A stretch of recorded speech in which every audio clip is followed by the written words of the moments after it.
electric bikes have exploded in popularity, promising freedom, speed, and a greener way to get around.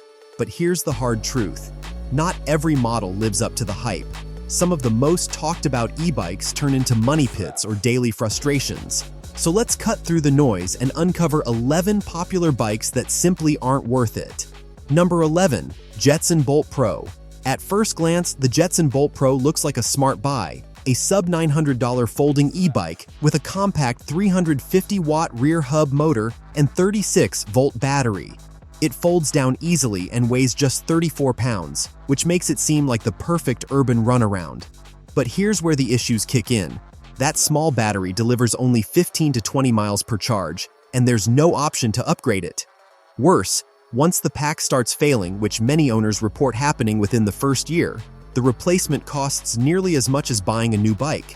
The single-speed drivetrain makes climbing hills almost impossible, and the tiny 14-inch wheels feel unstable on rough pavement.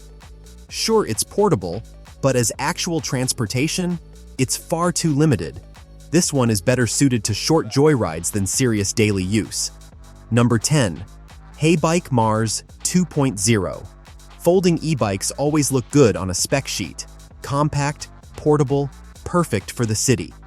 The Mars 2.0 leans on that promise, offering a 750-watt hub motor, 48-volt, 12.5 amp-hour battery, and fat 20-inch tires. In theory, that should cover commuting and light off-road. In practice, you're paying $1,499 for a bike that delivers maybe 30 real-world miles on a charge. That's not terrible, but when cheaper bikes match or beat those numbers at under $1,000, it makes you wonder what the premium is for buying. Handling also feels stiff. The frame is bulky when folded, and owners often complain about clunky support when parts fail. For city riders, the Mars looks convenient, but once you live with it, the gaps in value become impossible to ignore. Number 9. Juiced Scorpion X2. You know the kind of bike that makes you stop and stare? Big frame, fat tires, full suspension. It looks like the kind of machine built for adventure. That's the Scorpion X2's biggest strength, the aesthetic. But once you get past the styling, the compromises are hard to ignore. The bike tips the scales at nearly 80 pounds, which is heavier than some lightweight motorcycles. It runs a 750-watt motor with a 52-volt battery, but the real-world range rarely climbs past 30 to 40 miles. Not impressive for the $2,499 price tag. Storage and handling become daily frustrations, and if you ever need to haul it upstairs, forget it. It's a flashy ride that photographs well, but as an actual commuter, the weight and performance mismatch make it a tough sell. Number 8. Super73 ZX. Few brands have nailed the retro moped look quite like Super73, and the ZX is the poster child for that style. It's fun, it's Instagram ready, and people love the vibe. But here's where things fall apart. Performance. The 750-watt motor and 615-watt-hour battery manage about 30 to 35 miles of range. Not terrible, but underwhelming for a $2,200+ bike.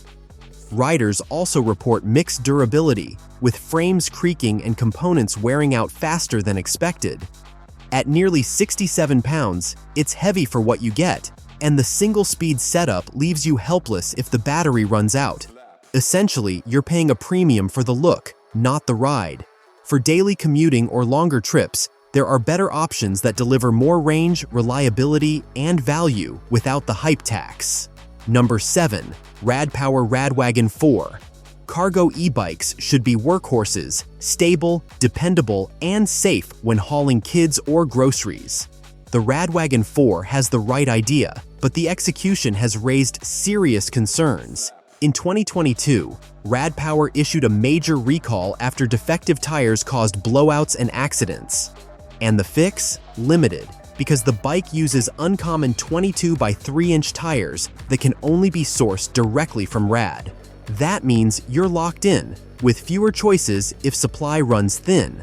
Add to that the outdated mechanical disc brakes, which struggle under heavy loads, and a cadence sensor that delays motor engagement when starting. Not ideal if you've got a full cargo rack. At 76 pounds, it's also a beast to maneuver. While RadPower is a respected brand, this model in particular feels more like a liability than a lifesaver. Number 6. Ecotric FAT2 0810. On paper, a fat tire e-bike under $1,000 sounds like a steal. That's the Ecotric FAT 20810's entire pitch: a 500-watt rear hub motor, 36-volt 12-amp-hour battery, and chunky 20x4-inch tires that promise stability on rough paths. But in practice, it quickly unravels. Assembly is notoriously difficult, with many owners forced to pay a shop for setup, erasing the low-cost advantage. The battery claims up to 35 miles of range, yet on hills or with heavier riders, it often dies closer to 20. Those oversized tires also add rolling resistance, which drains the battery faster and makes pedaling without power exhausting. Worse, component reliability is hit or miss, from controllers that burn out early to batteries losing capacity within a year. It looks like a budget-friendly entry point, but the reality is an unreliable ride that costs more in frustration than dollars. Number 5. Vivi e-bikes. If there's one name that dominates Amazon's bargain bin, it's Vivi. Scroll through listings and you'll see them everywhere, under $700, promising 500-watt motors and 50-mile ranges. But the story changes once you ride. In 2023, nearly 24,000 Vivi bikes were recalled for fire risks linked to uncertified batteries, highlighting just how cheaply these machines are built. Even outside of recalls, owners complain about sagging power on hills, wiring that shorts out, and motors that quit well before the advertised lifespan. And because many parts are non-standard, replacing a controller or battery isn't straightforward. Customer support rarely responds, leaving most riders stranded with a dead bike in the garage. It's a classic case of too good to be true. Vivi may dominate Amazon search results, but in real-world riding, they offer little more than disappointment and risk. Number 4. Brompton electric bike. Brompton built its reputation on portability, a folding design you can carry onto a train or stash under a desk. The electric version, though, loses that magic. By adding a 250-watt front hub motor and battery pack, Brompton pushed the bike's weight past 38 pounds. That may not sound like much, but when the entire point is portability, every extra pound counts. The electric assist is modest, offering just 20 to 30 miles of range and little benefit over pedaling on your own. Handling also becomes twitchier at higher speeds, something testers have consistently noted. At nearly $3,000, you're paying a steep premium for a bike that underperforms compared to lighter, cheaper folding e-bikes. It's stylish, yes, but the electric upgrade undermines the very thing Brompton does best, keeping things light and practical. Number 3. Cannondale Adventure Neo All-Road. Adventure is in the name, but Cannondale's All-Road feels more like a compromise. At over 75 pounds, it's one of the heaviest bikes in its class, which makes the all-road promise hard to believe. The 250-watt Bosch motor and 500 watt-hour battery deliver around 20 to 40 miles of real range, which isn't impressive for a $1,500 to $1,800 bike. Reviewers have noted it lacks key features found on cheaper competitors, things like hydraulic disc brakes, torque sensors, and smoother gearing. The geometry is comfortable, but when you factor in the sluggish feel and limited assistance, the experience quickly disappoints. It ends up as a branded commuter that trades on Cannondale's name rather than real performance. For half the price, bikes like the Ride One Up give you more speed, better handling, and less weight to wrestle with. Number 2. Gazelle Ultimate C380. Dutch bikes are famous for comfort and practicality, and Gazelle has long been a respected name. The Ultimate C380 looks like the premium commuter's dream, packing an Enviolo stepless gear hub, belt drive, and a Bosch mid-drive motor. But when you actually live with it, the flaws show up fast. At 75 pounds, it's incredibly heavy, which makes carrying it into an apartment or upstairs almost impossible. The $5,000 price tag stings even more when you realize cheaper mid-drives from Ride One Up or Aventon offer similar features at less than half the cost. Dealer-only servicing adds another hidden frustration, since you can't easily work on it yourself.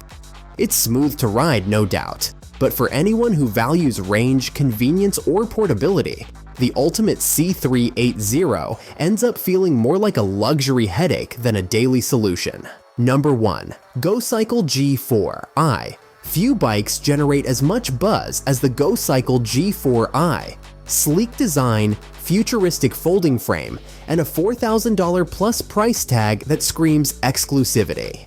On paper, it seems like the Tesla of folding e-bikes. But here's the catch. The integrated 375 watt-hour battery only delivers about 25 to 27 miles of real-world range.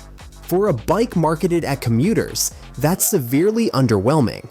The small wheels and compact geometry also make it feel twitchy on uneven roads, while the high cost limits it to a niche group of buyers. And because the components are so specialized, you're locked into pricey replacements and service. Simply put, the G4i is more about style than substance, a bike that photographs beautifully but struggles to justify its premium. If you're looking for real value, plenty of alternatives ride circles around it. And there you have it, 11 popular e-bikes that simply don't live up to the hype. Some cut corners on safety, others hide their weaknesses behind glossy marketing, and a few just charge way too much for way too little. Before you buy, look past the brand name and the Instagram aesthetics. The best e-bike isn't the most popular one, it's the one that actually fits your life.